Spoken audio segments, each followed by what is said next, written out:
Bon matin tout le monde, ou bonsoir, bonne nuit, je sais pas.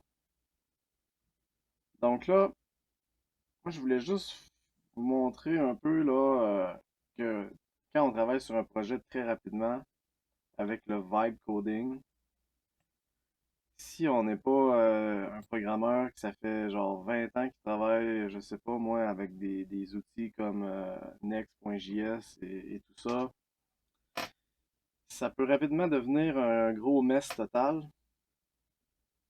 Puis là, on peut être perdu puis se dire genre what the fuck. Fait que moi, ce que je veux, c'est vraiment mettre en évidence le fait que, je veux dire, votre agent de codage, là, oui, il fait du code pour vous, mais ça peut être aussi un coach, un professeur. Tu sais, c'est comme votre meilleur outil pour apprendre, là. Fait que là, c'est comme si tu pouvais poser toutes les questions qui te passent par la tête puis avoir une réponse au moment où tu te poses la question.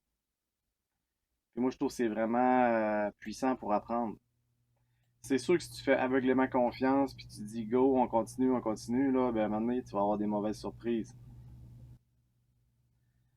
Donc là, moi, là, pour donner un exemple, j'ai dit, j'ai dit en audio, là, explique-moi donc c'est quoi la structure du projet, puis comment ça fonctionne, puis qu'est-ce qu'il faut inclure ou non dans GitHub. Parce que tu veux pas, tous les outils qu'on installe, là, qui peuvent prendre beaucoup d'espace, on veut pas les versionner sur Git ou bien sur GitHub. Fait que là, et là, il me dit c'est une excellente question et tout ça. Puis il me fait comme un petit document. Et ça, là, c'est le genre de document que je peux avoir besoin tu sais, de m'y référer une fois de temps en temps, là. Fait que je ne reposerai pas la question à toutes les fois.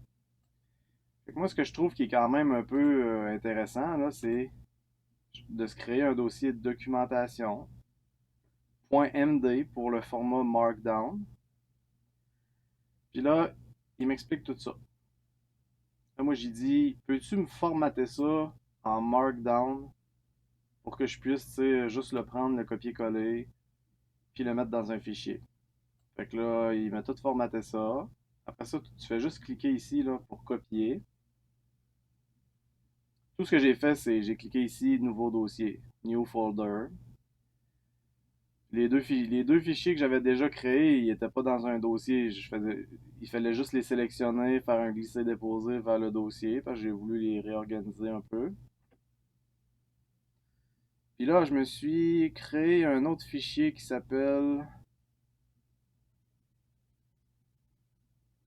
structure du projet.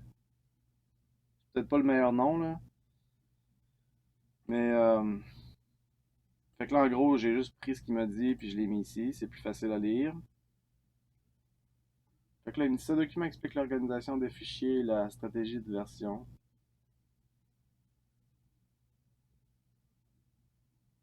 Ça, cette barre-là, des fois, j'aimerais ça pouvoir, en tout cas. Fait que là, il me dit à inclure dans le commit. Commit, c'est genre, c'est comme tous les changements qu'on a faits, qu'on veut versionner. Ça s'appelle un commit. Puis le commit, là, c'est local. Ça veut dire que c'est pas ça qui synchronise avec GitHub. Donc, là, il me dit la règle d'or, on ne suit commit que ce qui est nécessaire pour reconstruire le projet. Ça, c'est vrai. Fait que là, il dit le dossier source. C'est tout le code, les pages, les composantes, la logique métier. Public, les assets, les logos, les icônes, les polices, potentiellement les images, j'imagine. Bon, package.json, c'est la liste des ingrédients en dépendance du projet. Donc, un ingrédient, on s'entend, tu sais, vous voyez ça comme une recette de cuisine, là. Si tu veux faire une sauce à spag, puis t'as pas de steak haché,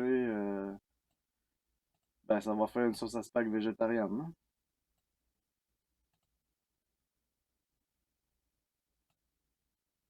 Après ça, configuration du langage TypeScript. Next.config, paramètres spécifiques, annexe.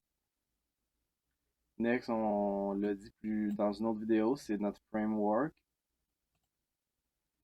Bon. Environnement.exemple. Modèle des variables d'environnement sans les valeurs secrètes. Bon, git ignore, c'est sûr que oui aussi. Là, il dit à exclure. OK? Node module. Ça ici, là.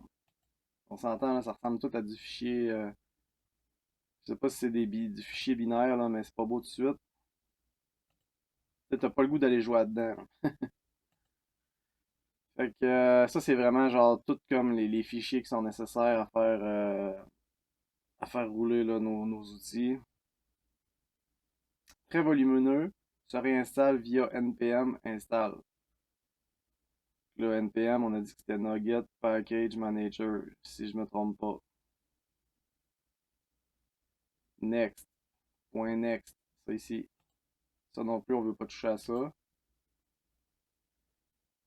C'est fichier temporaire généré lors de la compilation. Ça veut dire que probablement ça va, même si tu le supprimais, là, il va se régénérer normalement à chaque exécution. Environnement local, danger, contient vos clés secrètes Supabase, ne jamais partagées. Tu sais, c'est là, qu'on voit que si on pose pas de questions, tu sais, les gens qui disent le vibe coding, ça fait toutes sortes de brèches de sécurité, c'est vrai, mais c'est pas, c'est pas obligatoirement vrai, là, tu sais. Si t'es à ton affaire et que tu veux apprendre, c'est sûr qu'au début, là, on s'entend, là, on vient juste de commencer, là, puis on est des vrais débutants, là, présentement, là, avec cet outil-là. Puis le but, c'est d'apprendre, tu sais, mais quand on va avoir appris, puis qu'on va savoir comment ça marche, normalement, on va avoir appris assez de choses tu sais, pour pas se laisser berner, là, tu sais. C'est ça le problème avec le vibe coding, c'est que tu pourrais juste dire, on continue, voici, je veux que tu me fasses des transactions bancaires, je veux que tu me fasses un système de tel truc, tel autre truc. Puis là, tu regardes jamais rien, là, puis tu fais n'importe quoi en arrière. Ou ben non, il fait des trucs, tu sais. Parce que tu dis, moi, je veux que tu me fasses une plateforme transactionnelle, tatati tatata, puis tu lui as pas dit, mettons, je veux que ça soit sécuritaire. Tu sais, c'est un peu comme faire un pacte avec le diable, là, l'intelligence artificielle. Là. C'est comme si tu demandes un truc, mais que tu spécifies pas tout ce que tu as à spécifier, ben c'est pas un humain. Attends-toi pas tu sais, il va comme dire genre ouais, mais tu me l'avais pas dit, man. Fait que t'avais juste à me le dire. Fait que tu sais, c'est vraiment un outil qui nous aide à développer du code rapidement, mais il faut toujours réaffiner, réitérer, réaffiner notre idée, puis revoir ce qui a déjà été fait. Là. En tout cas, ça, c'est mon opinion. Là. Bon, on continue. Fait que tout ça, là, c'est tous des trucs qu'on va exclure. Puis ça, on peut le faire, là. Là, ça tombe un peu dans l'apprentissage de antigravité aussi. Donc ça ici, c'est pour source control, c'est justement le contrôle des versions. Bon, là, il nous l'a dit, qu'est-ce qu'on veut absolument pas versionner. Fait que, mais là, je pourrais dire, genre, tu sais, je pourrais, mettons, faire.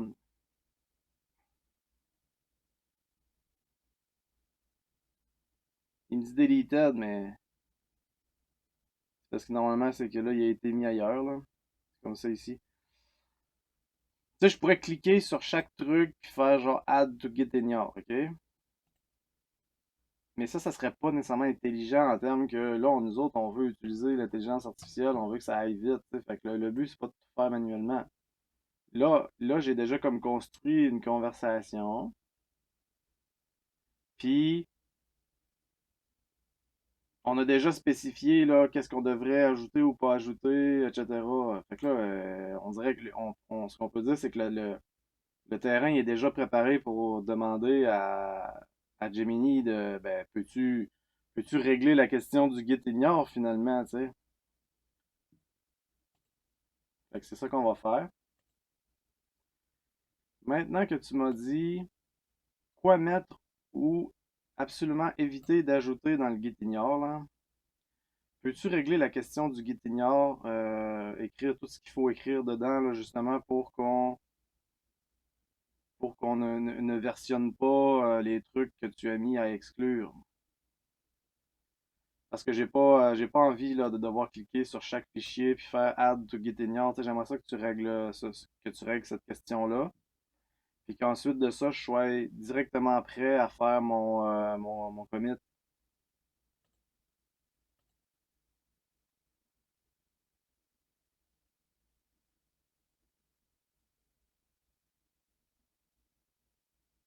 Bon, c'est parti. Là,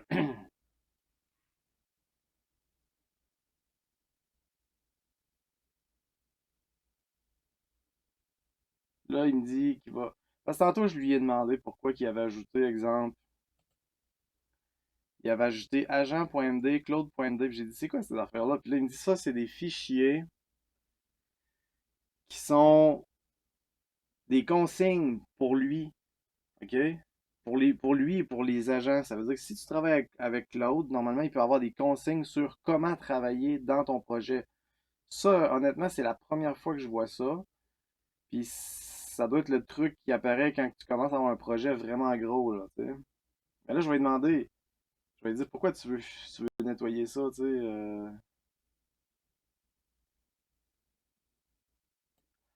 sais. Bon, pourquoi tu veux supprimer le fichier claude.md? Parce qu'au final, c'est toi qui l'as créé tantôt, là. Fait que j'aimerais ça. Moi, je t'ai demandé de régler la question du git ignore pour les trucs qu'on veut éviter de versionner, comme par exemple, tu m'as dit Node Modules, tu me dis .next, .env, .local, .log, mais dans ton document là, en Markdown, tu t'as pas dit qu'il fallait supprimer agent, là, tu sais, agent ou Claude. Donc, explique-moi dans ça, s'il vous plaît. Puis quand ça va être fait, là, puis ça va être expliqué, là, tu peux directement lancer les commandes toi-même. Là, ça va être moins compliqué.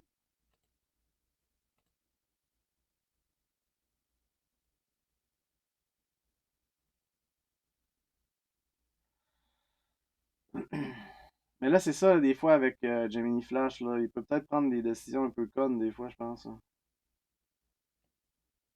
Fait que si vous êtes bloqué sur quelque chose, là, puis ça fait plusieurs fois que vous itérez sur le même truc, ça fait genre 10 fois que vous raffinez avec Gemini, puis ça marche pas, puis il fait n'importe quoi, là, ben, ça, là, ça peut être un signe de dire, je vais peut-être essayer un modèle plus avancé, voir, parce que des fois, tu peux perdre du temps pour rien. Là, je pourrais juste faire run aveuglément, sans comprendre ce qui se passe, ou bien je peux prendre juste un petit peu de temps puis lire un peu. Voyons, pourquoi ça fait ça?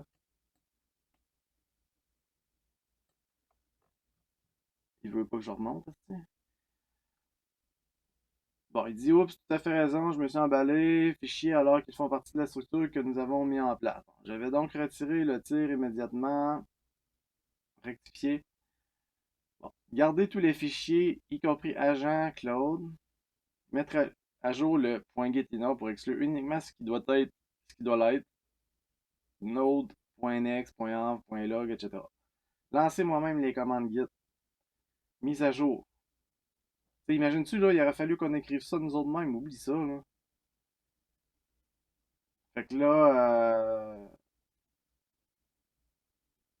étape 2, initialisation de git, premier commit.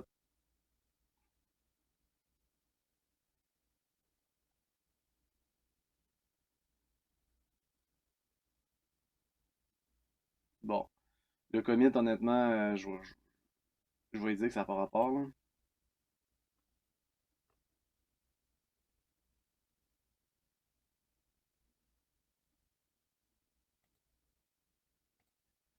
Ouais, en gros, je voulais pas que tu commites pour moi, là. Je voulais juste vraiment que, quand je vais arriver pour faire mon commit, que tout soit déjà automatiquement, tu sais, que les trucs qui avaient à être ignorés soient réellement ignorés. Puis là, je vais regarder ce que tu as fait, voir.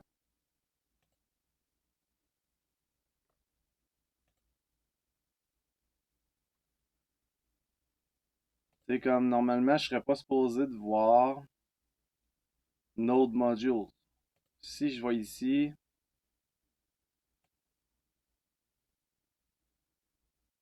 j'ai pas l'impression que je vois Node Modules. Donc, est-ce que tu es capable de me confirmer que là, si présentement je fais un commit, ça va exclure les fichiers qu'on voulait absolument exclure? Tu sais, ce que je veux dire par là, c'est est-ce que ça s'est déjà mis à jour ou je dois redémarrer Antigravity pour que ça soit effectif?